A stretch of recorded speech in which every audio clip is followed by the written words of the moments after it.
Assalamualaikum warahmatullahi wabarakatuh. Alhamdulillahirabbil alamin. Assalatu wassalamu ala asrofil anbiya'i wal mursalin wa ala alihi washabihi ajmain, amma ba'du. Alhamdulillahirabbil alamin. Kita masih diberi kesehatan oleh Allah Subhanahu wa taala hingga saat ini kita bisa berkumpul kembali untuk mendengarkan kultum dari saya.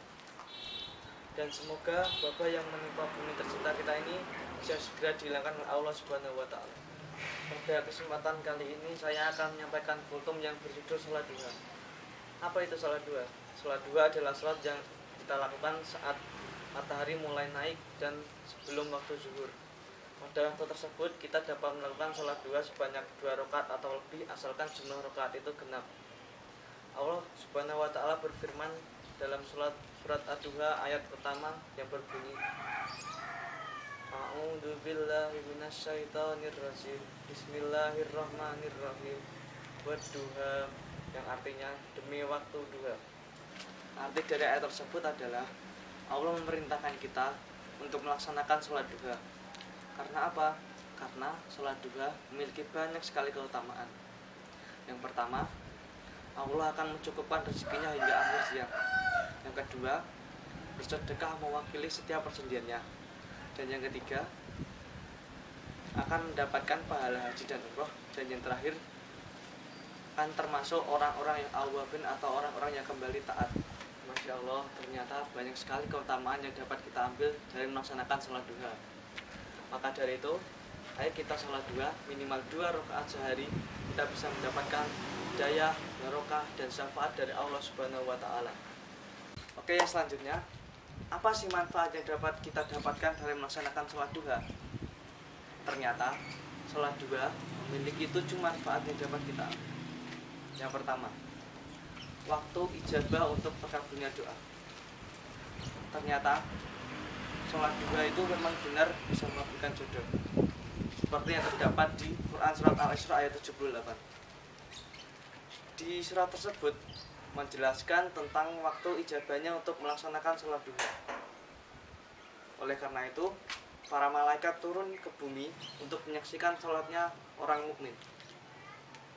Dan bukannya tidak mungkin, bila kita berdoa untuk mendapatkan jodoh, Allah bisa mengabulkan doa kita tersebut. Kemudian manfaat yang kedua, dimudahkan urusannya.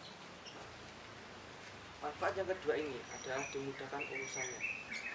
Dengan dimudahkan urusannya, maka bukti bahwa keajaiban yang akan timbul dari kita melaksanakan sholat duha disertai dengan khusyuk dan ikhlas akan timbul. Kemudian adalah manfaat yang ketiga. Manfaat yang ketiga ini berhubungan dengan wajah, yaitu wajah akan terlihat lebih bersinar. Wajah mereka yang melaksanakan sholat duha akan lebih bersinar karena setiap saat mencuci wajah setidaknya 5 kali dalam sehari, ditambah lagi dengan wudhu saat sholat duha. Maka dari itu wajah akan lebih bersinar. Kemudian manfaat yang keempat. Manfaat yang keempat ini masih berhubungan dengan kecantikan. Yaitu apa sih? Yaitu akan terlihat awet muda. Kok bisa? Karena setiap kali kita berwudhu dan membasuh wajah kita, maka wajah kita akan terlihat segar dan kulit yang di muka akan terlihat tidak kendur lagi sehingga terlihat akan awet muda.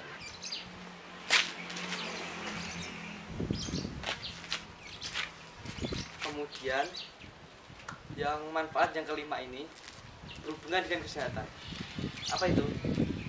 Dapat menyehatkan jantung dan ginjal kita.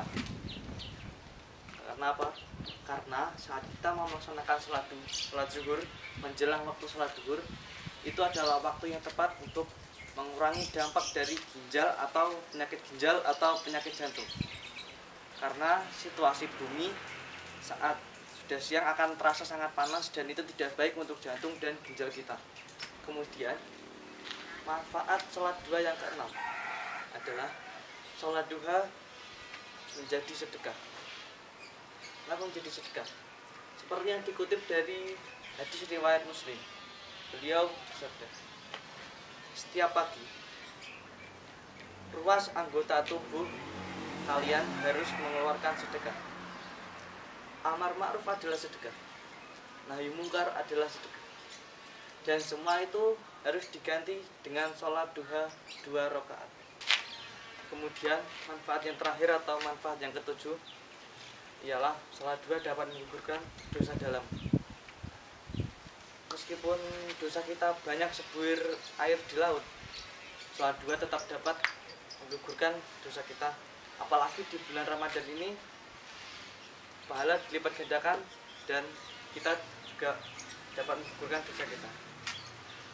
Hal tersebut diambil dari hadis riwayat At-Tirmidzi dan Ibnu Majah. Mungkin sekian kutum yang dapat saya sampaikan pada kesempatan kali ini. Dan saya mengucapkan selamat menunaikan ibadah puasa Ramadan tahun 1441 Hijriah.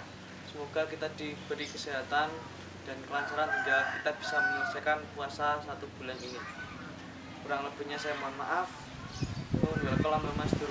Assalamualaikum warahmatullahi wabarakatuh.